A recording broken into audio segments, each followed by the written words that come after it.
बाकी सपना देखो जाओ 7 दिसंबर के हमारे प्रोग्राम रहे नंदना गांव में, कोनो घटना बस कोनो कारण बस प्रोग्राम दूसर कलाकार शायद विशाल गोगन और दीपिका जी के बाद, लेकिन शायद हम जईती तो जे हिला के रख देती।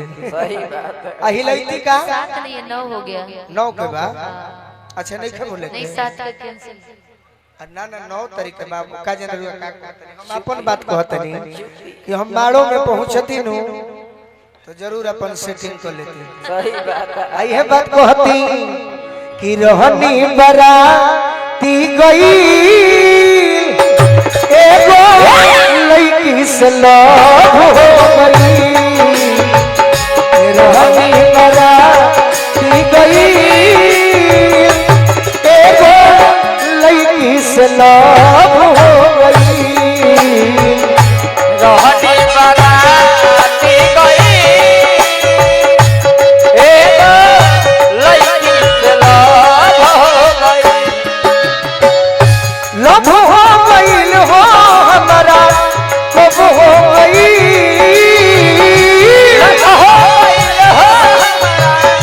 कब हो गई। सोच के धड़क गई दिल एगो लड़की से लव हो गई, रहनी बराती गई एगो लड़की से लव हो गई। तब हम कहते का तब हम कहती का जी? तू कह दे हाँ हाँ गोरिया चांद पे अजरिया नियन गोर बारू हो, गुड़िया चाँद के जुड़िया मियन गोर बार हो। तोहर जोड़ के हो नहीं एक जो बारू हो हर जोर के हो नहीं एक जो बारू हो। रहनी बराती गई एगो लड़की से लव हो गई। और का और का? चांदनियन चेहरा के करिका बड़ाई, करिका बड़ाई हो करिका बड़ाई। दुल्हन के आगे पीछे रहली घूरिया, रहनी घूरिया हो रहनी घूरिया। दुल्हन के आगे पीछे रहली घूरिया, रहनी घूरिया ये कैसे साहब रहनी घूरिया।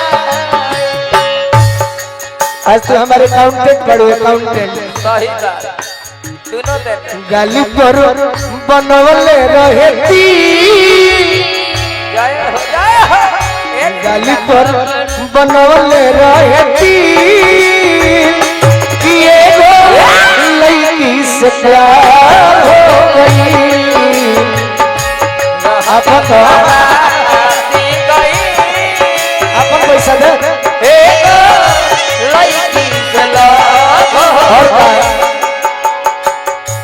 भसुर के समय जब हम गई बरले तमे गई बारने अच्छा गई बारने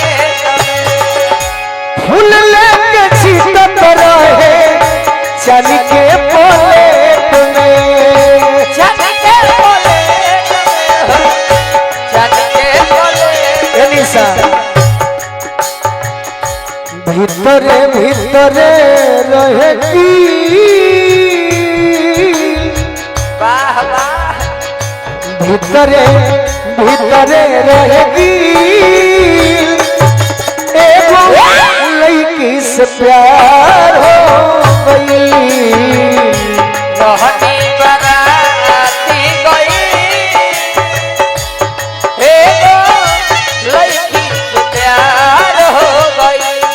जोड़ी बनल रहो दुल्हा दुल्हीन के समधि समधीन के जोड़िया बनल रहो दुल्हा